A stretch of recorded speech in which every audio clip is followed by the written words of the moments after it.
Today is January 16th. Welcome to Native Calgarian. Oki, Nagana Go, Miko Che, Chestakom Aki. My name is Red Thunder Woman. My married English name is Michelle Robinson, and I use she and her pronouns. Native Calgarian is being recorded on the lands of the Niitsitapi, which is the Blackfoot Confederacy. The Blackfoot south in the opposed U.S.-Canadian border are the Blackfeet. North of the border are the Siksika, Gunai, and Bagani of the Confederacy.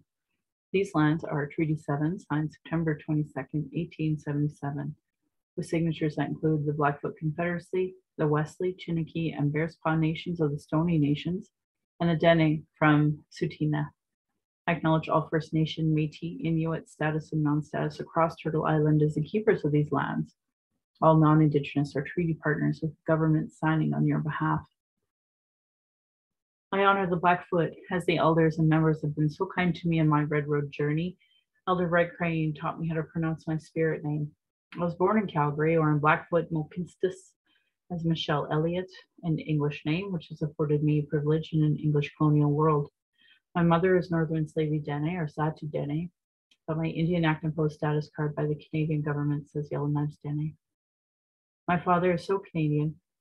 I am a daughter of the Mayflower, a daughter of the American Revolution, while having an Indian Act and Post status card. My Dene lineage roots me in the land of the Hare people, also called the Great Bear Lake people in Treaty 11.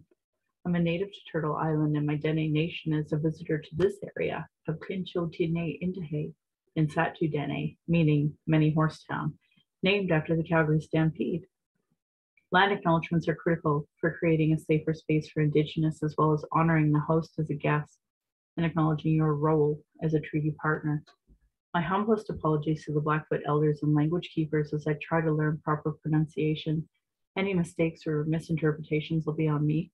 I encourage questions so that misunderstandings can be cleared up as soon as possible. I do not speak on behalf of all Indigenous, but I share what I know as I walk the Red Road. My Patreon account is Native Calgarian, where you can pledge and support. Thank you to my previous donors for showing your support. If you value listening or watching and you can afford to give, thank you.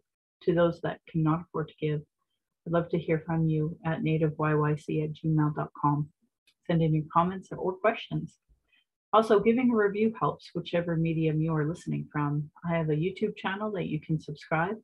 You can go to nativecalgarian.com for all the latest podcasts and pin posts on social media. So today I wanted to talk actually about the Métis book club that we had. It was volume 3 of the Truth and Reconciliation Commission, and we had recorded it, but when I do our book club, I try to create a safe space for Indigenous people to share so that settlers can learn from us. And we had a wonderful participant who was Métis, who in the end felt that she would rather her voice not be recorded and put publicly. And obviously we want to create that safe space. And it was a wonderful moment where she said that she realizes she has more healing to do. We had 0 men in our book club again. So, you know, it's disappointing to see the lack of male representation.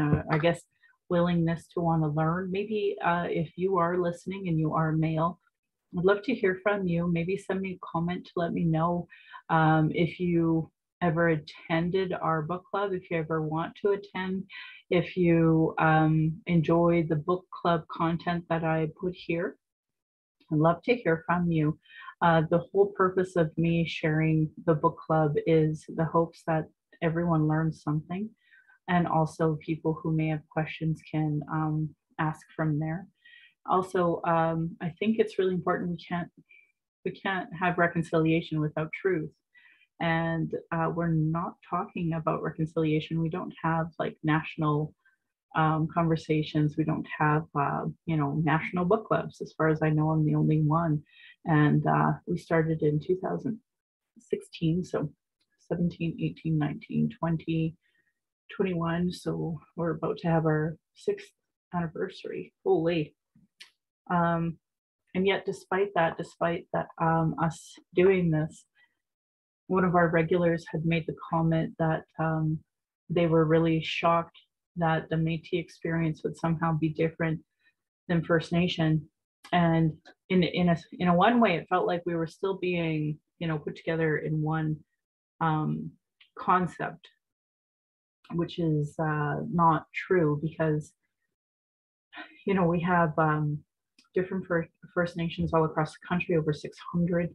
We have Anglican, we have United, we have Catholic churches that were all part of the residential school experience. So we're never going to have like the exact same experience by anyone.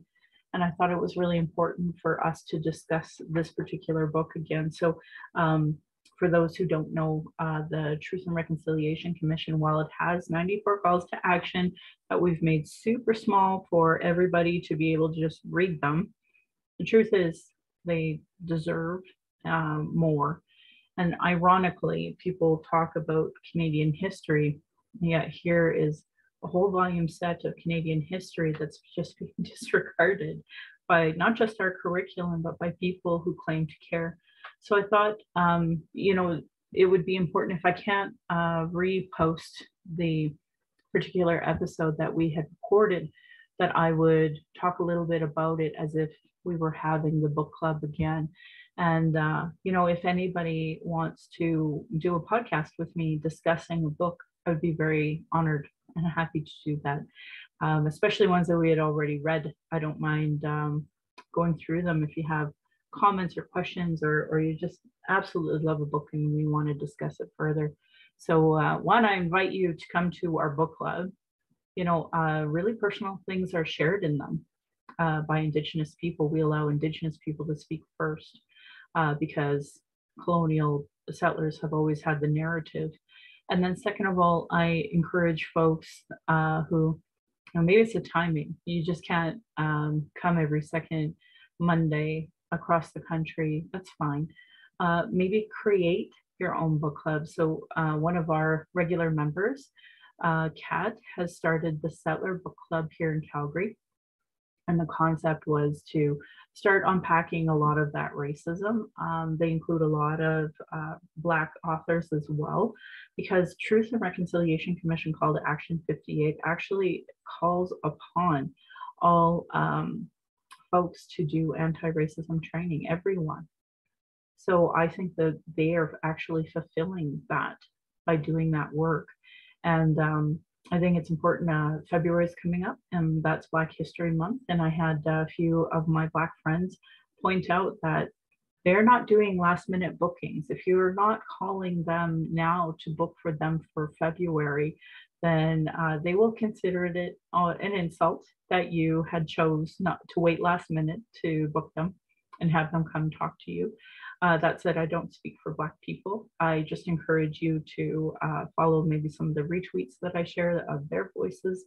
And of course, not just follow Black voices, but if you don't have Black friends, as one comedian pointed out, then that might be a bit of the problem right there with you needing to unpack some of your own personal racism.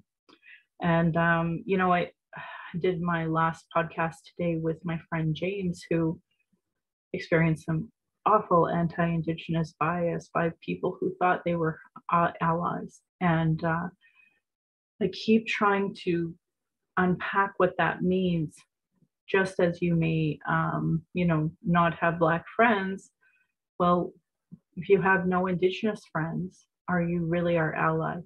If you are unaware of who your local Indigenous activists are you really our ally? If you're not including them, are you really our ally? And if you see them on the street, especially after they've given you training, and you don't know who they are, you don't recognize them, I think your anti-Indigenous bias is a lot stronger than you might think, and you should consider unpacking it. Now, I say that as somebody who was raised in this white supremacist society that had to do a lot of that unpacking to the Black community.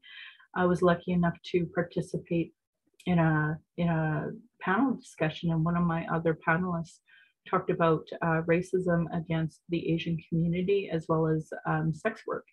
And, I learned from that. So anti-racism training is for everybody. It's not something that's just like only for white people or only for settlers. It is for everybody. And I've encouraged many times in my podcast that everybody unpack lateral violence. That's that internalized racism for women, even if you're white, unpacking that internalized sexism, because we live in a society that really diminishes any other voices and makes those who are not the straight white male diminished. So we all have to practice this. This is something we all have to work on. It's not something for one demographic. It's just that one demographic has a hell of a lot more work to do than some of the other demographics. So anyway, let's get back to the purpose of today's podcast, which is to talk about the Metis experience of the final report of the Truth and Reconciliation Commission. This is volume 3, and it's available online for free. And it's actually so itty bitty tiny. And yet, despite that, it has so much truth to it that I absolutely wanted to share some of those with you. And I also want to reference 2 other books as I discuss this. Now, those of you who have listened to my podcast know that in July, I actually had one of the authors who were a part of this book. It's really hard to see with the reflection that I have going on from my lamp. Restoring the History of St. Paul de Metis. I apologize for my French folks. Understanding the Metis perspectives. I found this to be a really good book to read over about what concepts of reconciliation are today in present day, and some of the history that they were able to find, lost perspectives that they were able to put together. Some pictures here that were put together. It's really important that people understand the gravity of this book, because it's regularly referenced, this place and this experience, in the Metis TRC book. And so having that background, now I'm going to reread my Restoring the History of St. Paul Metis with a different lens as a result. We read Maria Campbell's Half-Breed quite some time ago, and that was a wonderful book I highly recommend for Metis experience. Because again, I am Saint-Eugène, I'm not Metis, and I strongly recommend it. Another book I highly recommend is this one, the Canadian Geographic Indigenous Peoples Atlas of Canada. There's one for Métis, Inuit, and First Nations. And in this, it talks about some of the history of script that I thought was really important for this conversation today. Another conversation I do in my land acknowledgement, I actually talk about the founding 5 Métis that were so instrumental in the 20s, 30s, 40s of creating the Métis Settlements Act, the Betterment Act, so that the Alberta is one of the only provinces that have recognized Alberta Métis settlements. And that's a part of my land acknowledgement teachings, because when people talk about recognizing the traditional territory of the Métis, that's very controversial to be saying in Blackfoot territory. And for anyone who's done any history on the Métis, they would understand why that's, an Edmonton further north conversation to be having. So, if you haven't taken my land acknowledgement training, that's fine. I encourage folks to just research it. If you can't afford to hire me, or just the timing doesn't work, this information is publicly available. It's not something that is like hidden. It's just that I think folks are unaware and continue to be unaware. And folks who even claim to be our ally after, years of doing this anti-racism work are still unaware that a whole demographic of people called the Métis are experiencing Indian residential schools differently. So I wanted to bring up the last book that I had talked about, because it actually spoke about script actually a lot more extensively, which would give people some history about some of the terminology of script, road allowance people, etc., if they don't understand the Métis experience.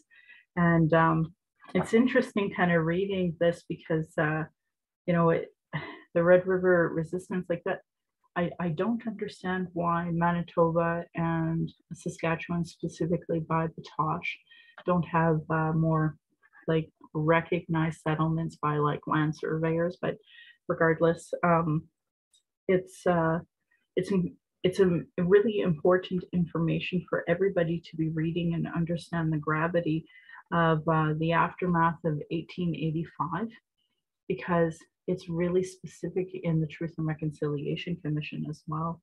So this book is something every single Canadian family should own, along with the rest of the atlas. And this was actually generously donated to me by one of my allies who was a part of our book club until they had to move away to teach in another country even.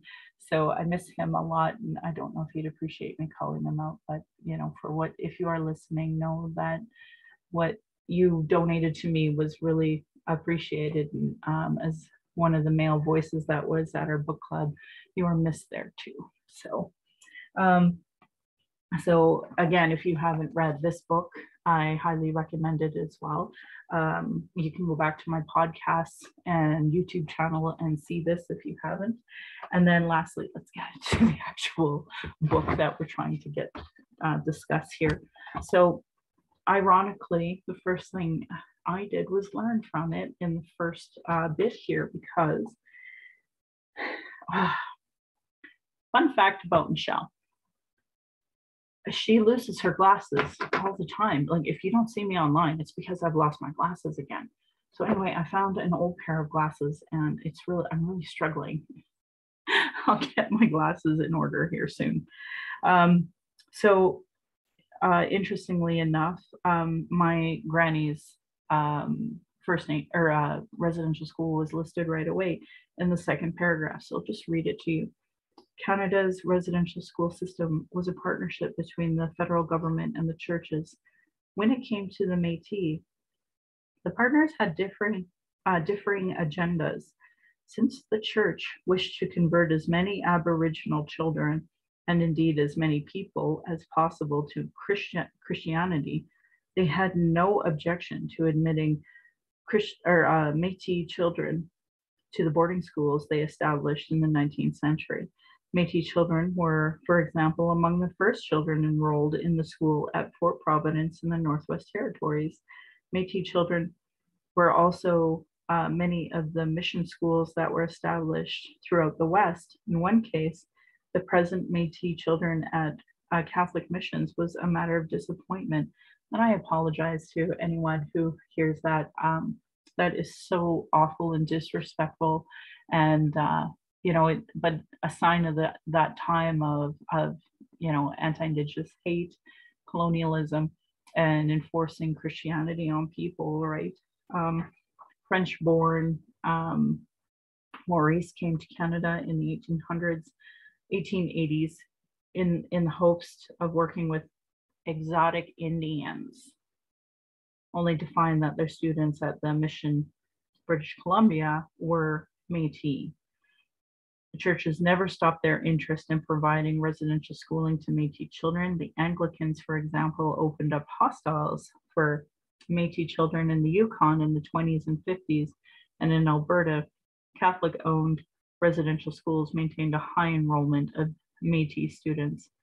At the end of this podcast, I'll also give the Hope for Wellness helpline for folks who hear these awful, disrespectful statements and know that's not you. And if it's triggering, we will put that out there again. So interestingly enough, so for folks who don't understand, First Nations were considered a federal responsibility. And Métis at this time were not yet quite in that same lumped jurisdiction. So that's why many Indigenous leaders fought really hard with Métis for rights for decades, because it was never properly recognized until the Constitution of '82, in which it was Métis that really, really pushed for non-status and Métis to have rights. As provincial governments slowly began to provide increased educational services to Métis students after the Second World War, Métis children lived in residence and residential schools that were either run or funded by provincial governments. The Métis experience is an important reminder of the impact of residential schools extends beyond the formal residential school program that Indian Affairs operated. The history of these provincial schools and the experiences of Métis students in these schools remain to be written. In other words, there was so much difference and it never got properly documented. And that is one of the biggest criticisms of the Truth and Reconciliation Commission, but that was their mandate. Their mandate was to exclude.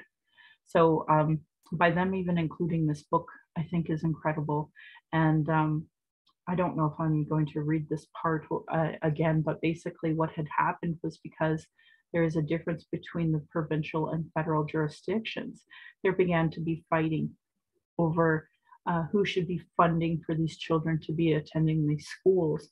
And the provinces did not want to pay for federal Indians, and then the federal government did not want to be paying for Métis when they are provincial jurisdiction. And ironically, Alberta wasn't even a province until 1905.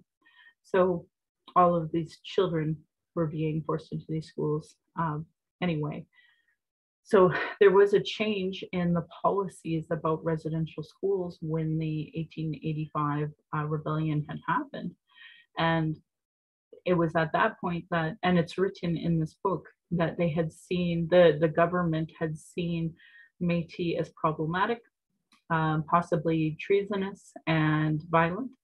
And it's the way they are written about throughout this entire book really shows how disrespectful the governments were towards the Métis throughout the entire history of setting up Canada.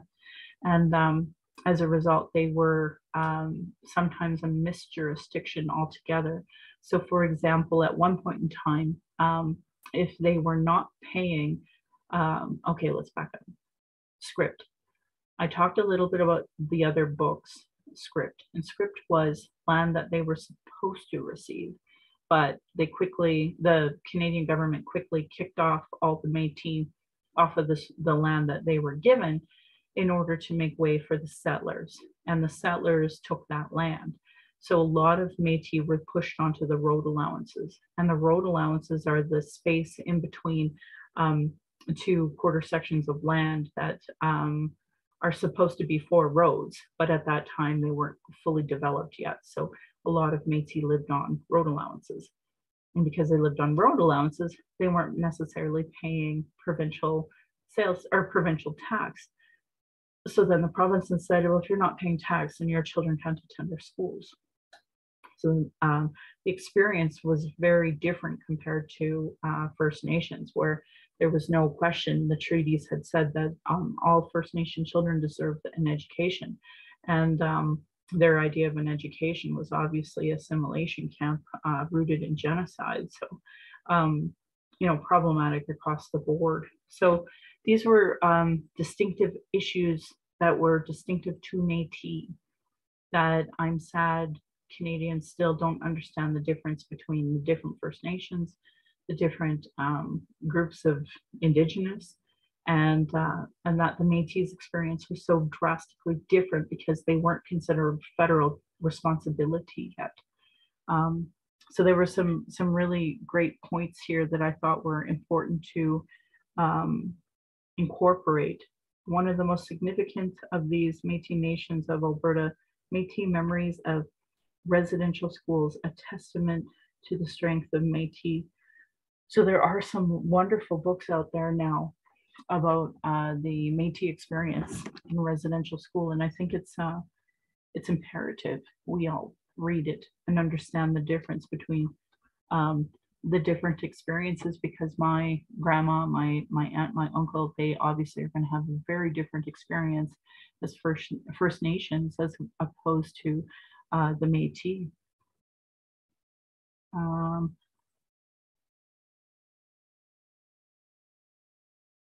Some other parts. During the one epidemic, Bird thought the sisters could hardly have slept. When everyone was in bed, the sisters carried up big jars of hot drinks for the kids to drink and prevent sickness and complications. A variety of rules were in place to guard the students' morals. Um, Bird could recall getting in trouble for whistling. They used to say I was calling the devil, which is ironic because a lot of folks believe, especially Cree, at night you never whistle because you bring in dark spirits. Um, they used to say that I was calling the devil. Permission was required to attend weddings and funerals at the local Anglican church. When one girl wrote a letter to a newly arrived brother, she was quickly expelled at the insistence of the bishop, even though she was an orphan with no money and no place to go. So, just the widest variety. While her memoir often described the nuns and priests of Fort Chipewyan as very strict, her overall assessment was one of gratitude and understanding. She credited them with saving her life and teaching her all she knew in both practical and spiritual terms. She also thought their lives were hard and difficult, as was the students. After working all day, they slept in the dorms with the children. They didn't have their own rooms, just big white curtains like a small white square around their bed. They could hear everything all night and got up to take care of the children who cried because they were sick, cold, or had a bad dream. Some of them came from schools and homes where they saw lots of meanness and punishment. They thought it was the best way. They got scolded badly by their superiors too when the kids did wrong, so they had to be strict. Maria Campbell was born in 1940 to a Metis family and that had fled to the Spring River, 50 miles northwest of Prince Albert after the Northwest Rebellion of 1885. The community members had originally made their living as hunters and trappers. When the land was opened to homesteading in the 1920s, many of them attempted to farm in an effort to hold at least a little bit of land. Lacking both experience and capital, most of them was not able to fulfill the requirement to break a specified number of acres within 3 years. Their land was taken over by new settlers and they retreated to shacks on road allowances and 30-foot wide strips of government owned land on either side of the road. Despite ever present poverty, Campbell was a literate household. Her mother read to the children from the works of Shakespeare, Dickens, Sir Walter Scott, and poet Henry Wadsworth Longfellow. Her mother, or her grandmother, had treaty status and had been raised in a convent, and one of her great grandmothers, Cheecham, was related to Métis military leader Gabriel Dumont. The family members were regular Catholic churchgoers. Mass was held in Latin and French and sometimes in Cree. The colorful rituals that were only one thing that made the church bearable for me. I was spellbound by the scarlets and purples, and even the nuns, whom I disliked as persons, were mystical and haunting in their black robe with huge swinging crosses. Campbell's life underwent a dramatic change when she was 7. One evening at dinner, a granny announced that she had arranged a special surprise for Maria, that she had been accepted into a residential school in Saskatchewan. It sounded exciting, but looking at my dad's shocked face, Mum's happy one, and Cheecham's stony expression, a sure sign of anger, I was confused. Dad went out after dinner and did not return until the next day. Meanwhile, Mama and Granny planned my wardrobe. I remember only the ugly black stockings, woolly and very itchy, and a little red tam that I wore, and how much I hated it. Of her 1 year at that school, she recalled little except loneliness and fear.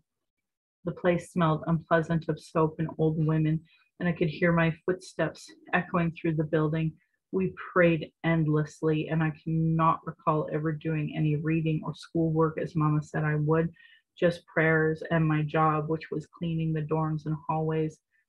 I do recall most vividly a punishment I once received. We were not allowed to speak Cree, only English and French, and for disobeying this, I was pushed into a small closet with no windows or light and locked in for what seemed like hours. I was almost paralyzed with fright when they came to let me out. I remember the last day of school and the sense of freedom I felt when Dad came from me. He promised that I would never have to go back, as a school was being built at home. She quickly discovered that the public school was not a very welcoming place for Métis students. Campbell's classroom was divided by race, with Euro-Canadians on one side and Métis on the other. Campbell recalled that we had a lot of fights with the white kids, and finally, after beating them soundly, we were left alone. Mealtimes underscored the difference between the two groups of children. They had white brown bread, boiled eggs, apples, cakes, cookies, and jars of milk. We were lucky to have those even at Christmas. We took bannock for lunch, spread with lard and filled with wild meat. And if there was no meat, we had cold potatoes and salt and pepper, or what other roasted gophers with sage dressing. No apples or fruit. If we were lucky, there was jam sandwich for dessert. One of the teachers alternated between bursts of cruelty, often ridiculing Métis children for their errors, followed by the guilty pleasure or gestures of kindness. At one point, Campbell, overcome with shame about her ancestry, went home and called her parents no good half-breeds. Her grandmother walked her away from the house, and then, after talking to her about her attitude, she beat Campbell and told her, "I will beat you every time I hear you talk as you did. If you do not like what you have, then stop fighting your parents and do something about it yourself." And she walked back home. James Gladstone, a future Canadian senator, attended both St. Paul's, the Anglican boarding school on the Blood Reserve, and the Calgary Industrial School in Alberta in the earliest 20th century. Born in 1887, he was raised at Mountain Mill near Pincher Creek in what is now Alberta by his parents, Harriet and William Gladstone. William, a non-Aboriginal man, had been born in Montreal in 1832 and worked in the North American West from 1848 onwards. He married Harriet LeBlanc, a Cree woman, in 1855. Many of their children became Catholics, but William Gladstone remained a staunch Protestant throughout his life. One of their daughters, also named Harriet, lived with a non-Aboriginal man, James Bowles, for a number of years. She gave birth to 4 children, one of whom was James Gladstone. Because James' father was non-Aboriginal, James grew up without status under the Indian Act. Despite this, he attended 2 residential schools. His presence in those schools is clear evidence of the fact that despite the shifting government policy on funding and admission, many non-status children still attended residential schools.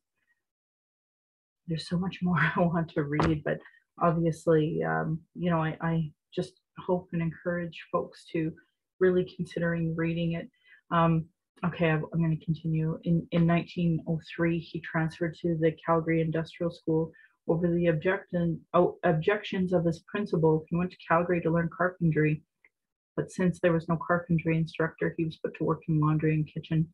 Eventually, he was to do work in the school print shop, which he produced the magazine of the local Anglican diocese, as well as the other church-related publications. There he trained as a typesetter, and according to his memoir, seldom went to classes. The student revolt was precipitated by a school laundress complaint that a pair of her moccasins had disappeared. The principal put all the boys, including Gladstone, who was recovering from typhoid fever, on a bread and water diet until someone confessed to the theft. In protest, the students went on strike and took to begging for food on the streets of Calgary, returning to the school only to sleep. Eventually, 25 of them, including Gladstone, struck out of their homes. After walking 40 kilometers, they stopped at a Cree camp where the mounted police caught with them. The police took them to the barracks of Okotoks and fed them, and the runaway boys organized a football game. The boys returned to the school by train the next day. Soon after their return, the laundress found the moccasins in her room under a stack of magazines. When he finished school, Gladstone returned to the Blood Reserve. In 1920, at the age of 33, he was granted status under the Indian Act and had married Janie Healy, a Gunai woman, and his application for status and the support of the local residential school principal, Middleton, and the local Indian agent at the local First Nation leaders. Chapter 2 goes into the school system from 1883 to 1910, when they still really looked down on the Métis as troublemakers. So I highly recommend reading this. Oh, and they talk about the problem with treaty, etc. And then it goes back into referencing St. Paul de Métis, which, again, I highly recommend reading. Boarding schools should be erected where the half-breed children can be kept and cared for, doing away the difficulties that have baffled the most strenuous efforts. The half-breeds themselves vividly realize their incapacity, in which they are with regarding the giving of good education to their children, and they strongly desire that boarding schools be established and their children kept within. From every part of the Northwest, inquiries are made to the effect in an attempt to have the half-breeds send their children to the boarding schools erected on Indian reserves. But as this scheme of sending the half-breed children to the Indian boarding schools can not be adopted without great inconvenience, the only way to solve the question would be to establishing a boarding school exclusively for half-breed children. There was a requested grant of $72 per student in lobbying the Indian Affairs Minister, Clifford Stifton, for support for the school, and the colony in general portrayed the Métis as a potential social menace. A day will come, and this day is nearer at hand than one would fancy, when the government shall have to spend a large amount of money to build jails and assure the security of law-abiding citizen against lawless of the poor, destitute, half-breed, rendered remorseless by the continuous spectacle of poverty and degradation. Racist. Anyway, it really shows how they still see them as problematic, which is so gross. Anyway, it goes back about a fire that had killed a student, and soon became apparent that the St. Paul de Métis was to become the destination for these non-Métis settlers. And in 1909, the colony was open to the general settlement. The attempt to establish a Métis colony had failed. It's such an incredible ride. Chapter 3, 40 years of haphazard policy from 1899 to 1937. I wish I could possibly explain how much you learn. The lack of educational opportunities for Métis children on the prairies led to Métis political leader Malcolm Norris to observe, I have always understood that it is against the law not to send children to school, and inspectors are maintain this very purpose, but unfortunately our people have been discriminated against, and to such an extent that even though they may pay taxes, no steps are taken by the authorities to see that their children are sent to schools. Apparently the half-breed is not worth caring about. And those who took my land acknowledgement teaching know that Malcolm Norris is one of the founding five of the Métis settlements, one of the great advocates for the Métis. And then the paragraph after, they talk about James Brady, Felix Calahoo, and Peter Tompkins, representing non-status Indians and Métis, and lobbying the government. They were just absolute heroes of their time, and of course we don't even discuss it. Now I can't say this French word, so I'm just going to spell it for my podcast listeners. It's like ILE-A-LA-cross with an E. It's one of the oldest Roman Catholic missions in the Canadian West. The history of residential schooling at the mission is long and complex. In 1776, a Montreal-based trading company established a post at this place in Saskatchewan, and the Hudson's Bay Company then also opened a post there in 1799. Anyway, so much great history here that I encourage people to learn, but very demeaning, sad conversation about Métis in general, and then also what they thought of them. And then they have some beautiful pictures of some of the places that, like I've never seen some of these pictures before, actually, and highly recommend that folks see them. The Calgary Indian Industrial School football team, James Gladstone in the middle. I'm sure if I went back to the Glenbow, I could see them, but it's been so long since, because of the stupid pandemic. I hate this pandemic. Really spooky pictures too. Rita Evans went to Garrod, Alberta school for 4 years, religious instruction and drudge work, and very little emphasis on classroom education loomed large in her memory of the school. Just some spooky pictures of all of the residential schools that they once had that were clearly wood, not brick, and obviously burnt down, so many of them. Chapter 5, Métis residential school education in the North, and they talked about the Yukon Hotel, Northwest Territories. So that, again, this is more where my family's from. But you have to remember that because Alberta and Saskatchewan weren't created until 1905, a lot of the Northwest Territories is still actually just the West in general. So you have to be very specific. In 1933, the 3 Roman Catholic schools, one being in Fort Providence and the 2 Anglican, were housing 37 female. That would be my, oh no, 1933 was when my granny was born, so not for 2 more years. Anyway, it talks about the stats here. It was decided then that the female students would be kept in the schools until they reached the age of 18. Until that point, they had been discharged at the age of 16. You have to understand, it was really, I didn't understand how my granny had a grade 9 education, but was there from the age of 18 months to 18 years old. I didn't understand it, but it was because I was unaware of federal policy that was there. Not until before. Racial attitudes were long-lived. In the 1935 assessment, in which non-Indian students attended residential schools in the Northwest Territory should be provided with support, as Assistant Deputy Minister of the Interior, R.A. Gibson, wrote of a 13-year-old boy attending the Shingle Point School. In his view, his partial white blood is to be probable, and he would benefit from schooling than a full-blooded Eskimo, and therefore should be kept in school until he reaches the maximum age of 14 years.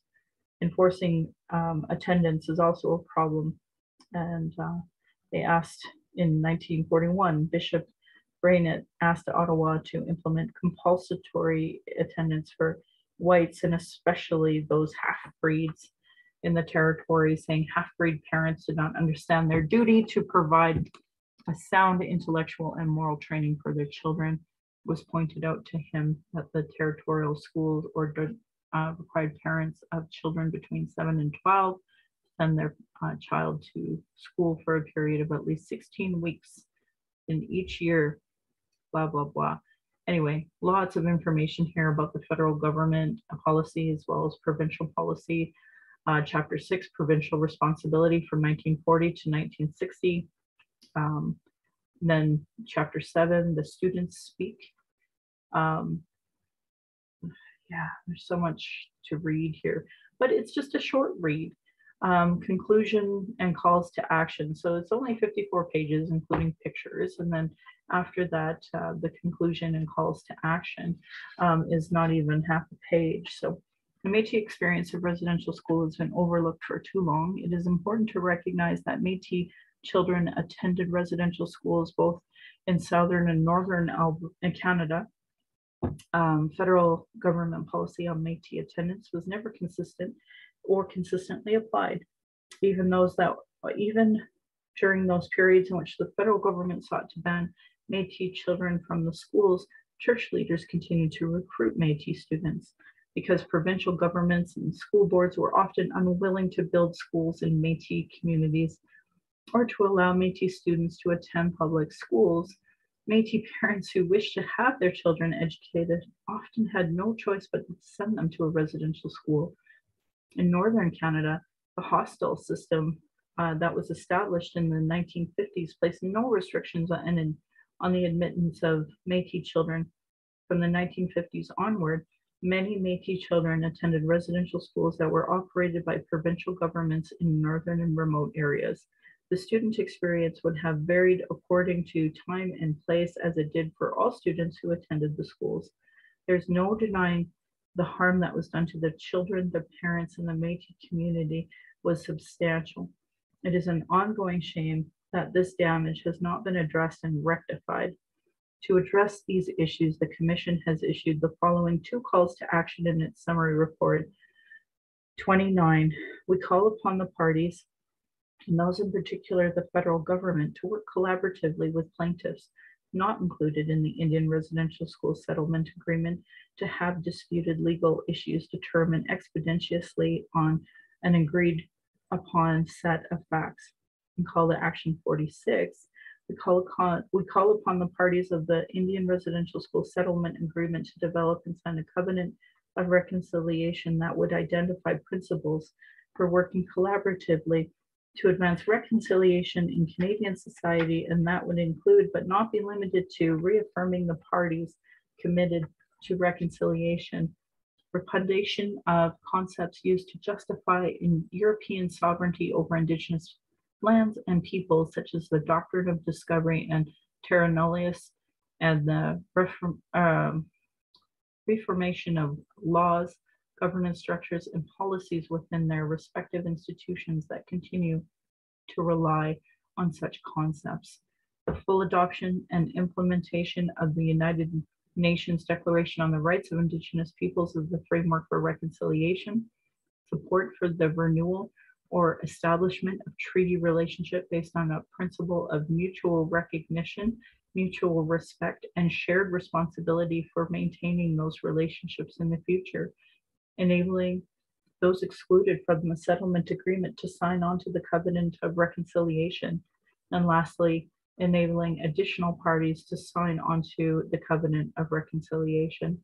And then, of course, quite a few pages of notes. So, an incredibly important conversation to have about the Métis experience, because Métis have sacrificed so much as well, and have been discriminated against and seen upon as illegitimate, not as resistance fighters, and then for lateral violence, not Indian enough or too Indian, depending on which demographic they're trying to work within. So much to unpack there. I hope you enjoyed having this quick conversation about the book. I wish I could have showed you the entire video, but I respect my members and their wishes.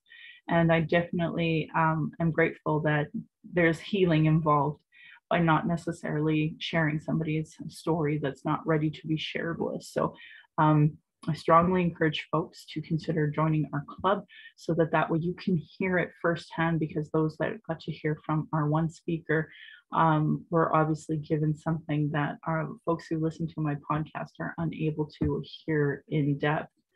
I'm proud of this podcast, that it has given solutions and included cultural safety training, or maybe cultural first aid, in almost all of them, to create a safer space for Indigenous people of color, those with a disability, and LGBTQ2+ to speak.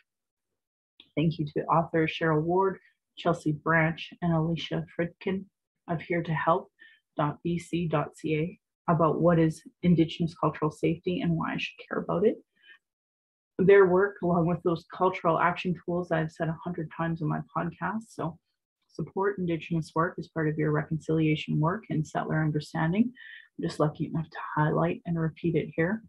Internalized racism or lateral violence is another form of violence that marginalized folks experience.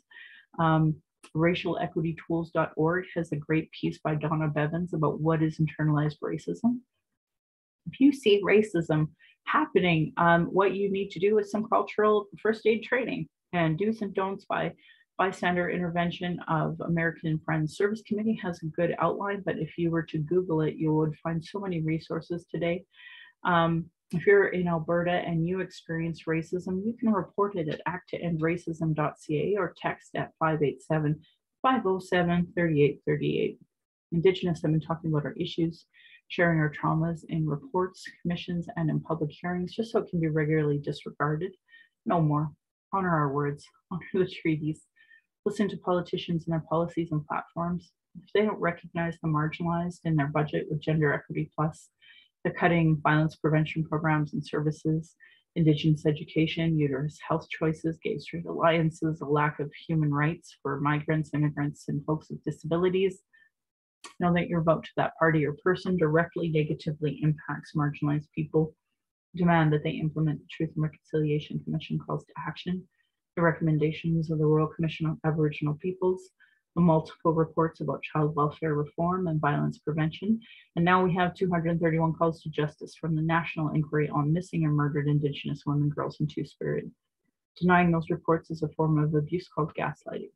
Our people are experiencing racism in the educational and health institutions with multiple reports that say the same things. Demand change from election platforms and politicians. They don't understand colonialism, racism, privilege, and sexism. They literally have zero business running. This should be understood by all parties, local politicians, community organizations, sports clubs, etc. Great article I said out loud is Truth Before Truth, How Non-Indigenous Canadians Become Allies. If you were to Google it, you would find oodles of information. If you're experiencing emotional distress after hearing anything we talked about today and want to talk, you can call the First Nation and Inuit Hope for Wellness helpline at 1-855-242-3310. It is toll free, open 24 hours a day, 7 days a week. You can also use their texting option on their website at hopeforwellness.ca. If related to missing or murdered Indigenous women, girls, and Two-Spirit, you can call 844-413-6649. It is also a toll-free 24/7 crisis line to provide that support. For non-Indigenous, there are distress center lines in your area and usually a functioning 211, or you can call 833-456-4566. If you're in Alberta and you're part of the 60 Scoop, there is a resource for you, ssisa.ca. You can look for #SurvivorDriven. Also, the Trevor Project has tons of resources at lifevoice.ca for LGBTQ2+, from trans to youth to different peer support. There's also the Kids Help Phone at 1-800-668-6868. Violence is my everyday reality. Every Indigenous generation has faced it. That's why I started this podcast, to speak freely without interruption, without tone police, without leadership shaming, without gaslighting questions. Many people don't want to hear Indigenous opinion, and we've been excluded for years. We have constant surveillance, our protests, our vigils, our rights, microaggressions that we have to deal with every day on the bus, at work. Then there's people dealing with internalized racism, some people who become gatekeepers or survive off the status quo. Internalized and externalized racism is an everyday reality for Indigenous people. Thank you to my ancestors, my granny, my mom always drank books like through your example. I want to thank my dad for teaching me to be strong and blunt, my stepmom for showing me what a proud culture is through her Austrian family and roots and teaching me to be a proud Calgarian. Just through her, I'm a second-generation proud Calgarian. I recommend if you never identify as a native Calgarian, though, unless you are indeed native. Thank you, Darcy, for producing and editing the show. On top of being my husband, my childhood friend, and the father of a child, you have supported my journey down the red road and has witnessed decades of racism and sexism. And to our child who we are blessed to learn from daily, I'm honored you chose us. You give me daily accountability to be a better and stronger person. And I hope one day my family will be proud of us trying to discuss this. My Patreon account is Native Calgarian, where you can pledge and support. Thank you, previous donors, for showing your support. To those who cannot afford to give, I'd love to hear from you at nativeyyc@gmail.com, where you can send in your comments or questions. And I also have a YouTube channel that you can go and subscribe, and nativecalgarian.com for the latest podcasts and pin posts on social media. And I want to end by giving a side eye to those Calgary rabbits. You're lucky I'm not tradish. And my beautiful cousin responds, "Or you'd be in my dish." Thank you so much for listening.